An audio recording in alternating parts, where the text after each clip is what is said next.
दोनों कदम स्वच्छता की ओर।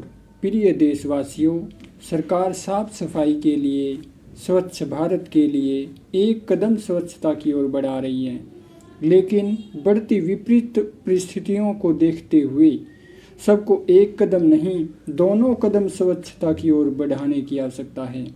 चाहे वह घर में हो, चाहे समाज में।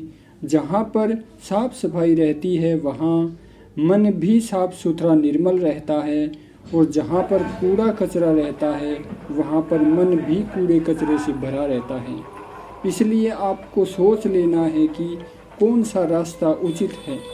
जहाँ पर साफ सफाई रहेगी वहाँ पर मन निर्मल रहेगा, और मन निर्मल रहेगा तो घट में गंगा बहेगी, जिससे तन और मन बीमारी मुक्त रहेगा और अपना भारत देश साफ स्वच्छ रहेगा।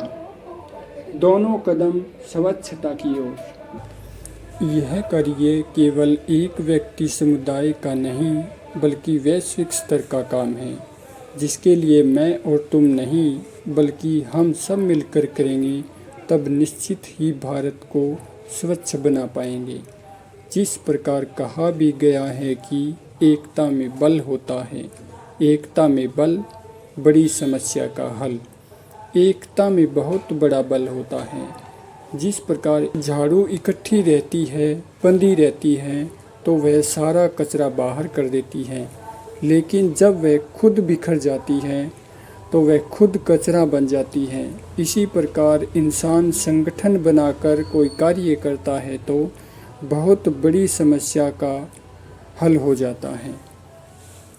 जब आप कचरे के पास से गुजरते हैं तो आपको नाक बंद करके दूर से गुजरना पड़ता है, और जब आप फूलों के बगीचे के पास से गुजरते हैं, साफ सुंदर पार्क के पास से गुजरते हैं, तब आपके मुख से अनायास ही निकल जाता है कि वाह, कितनी अच्छी सुगंध है, कितनी सुंदरता है। अगर आप अपने आप की, अपने घर की, अपने समाज की साफ सफाई रखते हो तो यह जीवन जीते जी यह धरती स्वर्ग है।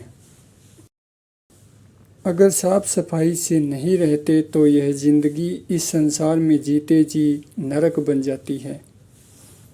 दोनों कदम स्वच्छता की ओर। आजकल जर्दे, तंबाकू की पुड़िया खाकर चलते चलते फेंक देते हैं, और तंबाकू खाने के बाद फिर जगह जगह थूकते हैं। ऐसा करना प्रकृति के लिए उचित नहीं है, यह आपके स्वास्थ्य के लिए भी हानिकारक है।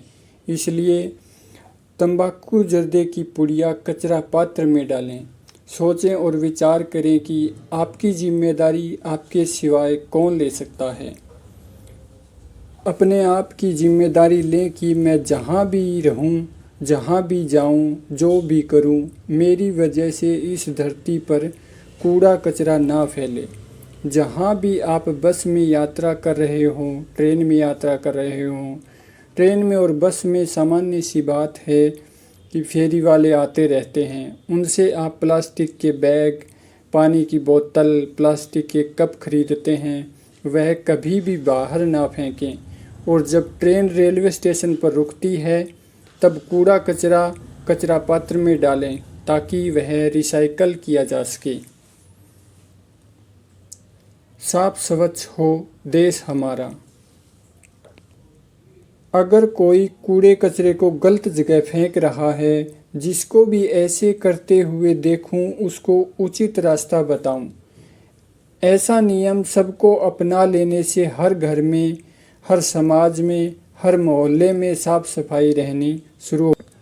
बहुत बार देखा है शहरों में जगह जगह पर कचरों का ढेर लगा रहता है। शहरों में नगर निगम की गाड़ियां भी लगी हुई है, परंतु कुछ लोग 50-100 रुपए के लालच में नगर निगम की गाड़ियों को कूड़ा कचरा ना देकर इधर उधर या ऑफिस जाते समय खाली जगह फेंक देते हैं। अगर आप कहीं बाहर नौकरी कर रहे हैं तो 50-100 के लालच में कभी भी कूड़ा कचरा इधर उधर ना फेंकें, गंदगी ना फैलाएं। और ऐसा करना उचित नहीं है, क्योंकि जब प्रकृति देती है तो ब्याज लगा कर देती है। जिस प्रकार आपका बैंक में जमा किया हुआ पैसा ब्याज सहित मिलता है। ठीक इसी प्रकार आप कचरा फेंकोगे तो आपको ब्याज सहित मिलेगा, और जब फेंका हुआ कूड़ा ब्याज सहित मिलेगा तो आपकी ज़िंदगी कैसी हो जाएगी। इसलिए उस बुराई के ब्याज से बचने के लिए, एक स्वस्थ निर्मल जीवन जीने के लिए अपने घर, समाज, मोहल्ले, गांव, शहर, देश में साफ सफाई रखें। सरकार द्वारा भी समय समय पर जागरूकता अभियान चलाना, रैलियां करना और स्कूलों में साफ सफाई के प्रति मानसिकता को मजबूत करना सबसे महत्वपूर्ण है।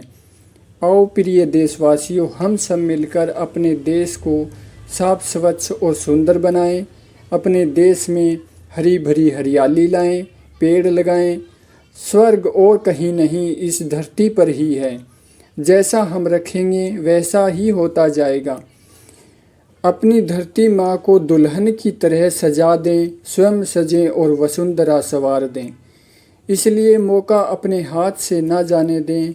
जब माँ प्रकृति को हम सब मिलकर साथ देंगे, तब माँ प्रकृति हम पर दया बरसाएगी और सारा कुछ धन दौलत देना शुरू कर देगी।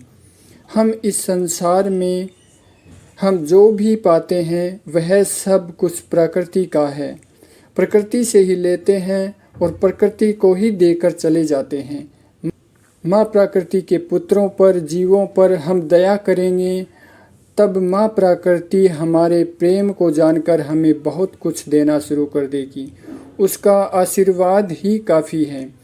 इसलिए हम जो भी कमाते हैं उसका कम से कम 10वां हिस्सा माँ प्रकृति के लिए लगाएं, माँ प्रकृति को बढ़ाने के लिए लगाएं। माँ प्रकृति को हम बचाएंगे तो माँ प्रकृति हमें बचाएगी। यह प्रकृति का नियम है जो सदा से चलता आ रहा है और चलता ही रहेगा। ब्रह्मांड की सारी शक्तियाँ प्रकृति में विद्यमान है। स्वच्छ भारत, स्वस्थ भारत। स्वच्छ भारत, स्वस्थ भारत। खुद बदलो, जग बदलेगा।